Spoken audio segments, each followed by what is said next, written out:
Kinds of dependent clauses. First, let's review. All clauses have a subject and a verb. An independent clause can stand by itself. She rebuilt her car. A dependent or subordinate clause cannot stand by itself. When she was staying at her mom's. But what do subordinate clauses do? Dependent or subordinate clauses can be used as adjectives, adverbs, and nouns. First, an adjective clause is a subordinate clause that modifies a noun or pronoun.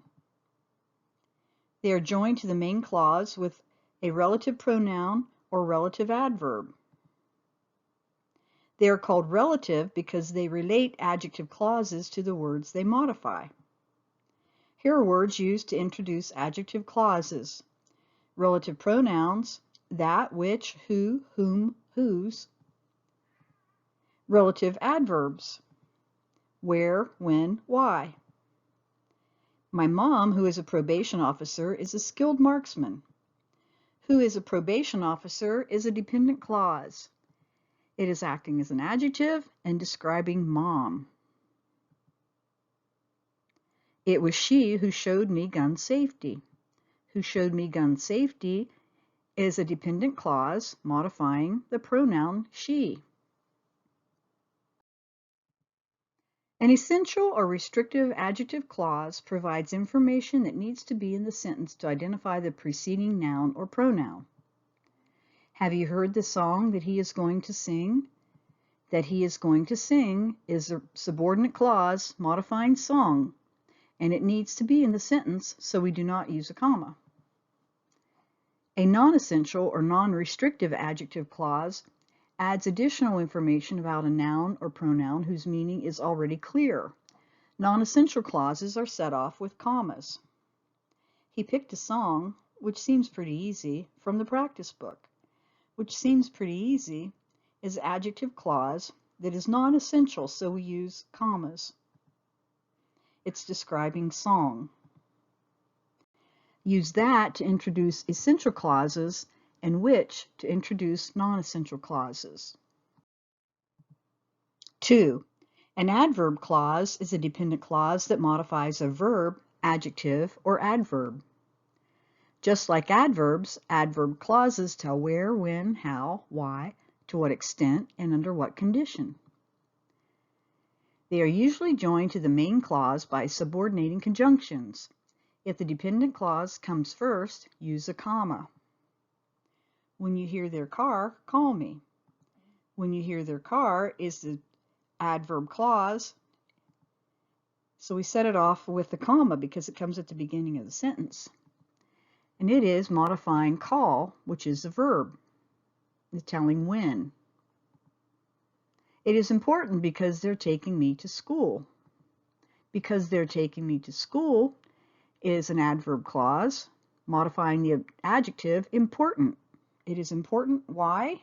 Because they are taking me to school. Eric's bike can move faster than my old one.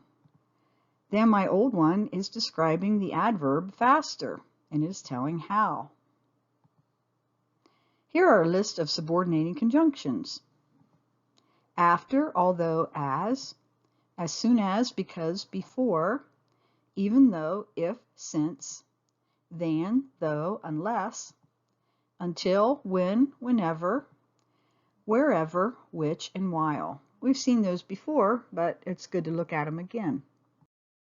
The third way dependent clauses can be used is as noun clauses. A noun clause is a dependent clause that acts like a noun and can be used anywhere a noun can be used. Words used to introduce noun clauses. Subordinating conjunctions. That, how, when, where, whether, why. Pronouns.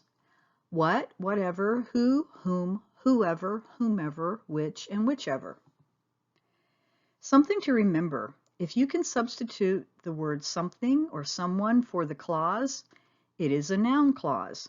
Let's look at some examples. Nouns can be used all these ways. As a subject, Whoever thought of that idea is a genius. Whoever thought of that idea is a clause. It has a subject, whoever, and thought as the verb, but it's acting as the subject in this sentence. We could substitute someone. Someone is a genius. On weekends, we can do whatever we want. The verb is can do. If we ask can do what, it's whatever we want. That's acting as a direct object. We could substitute something. On weekends, we can do something. As an indirect object, give whatever is most worthy your best effort. So give is the verb, give what? Best effort would be the direct object. Give best effort to what? To whatever is most worthy. So that's acting as the indirect object. We could substitute something there. Give something your best effort.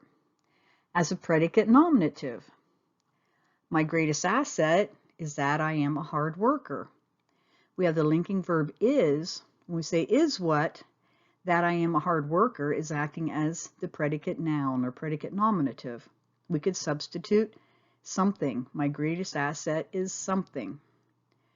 As an object of a preposition, choose a gift for whomever you want.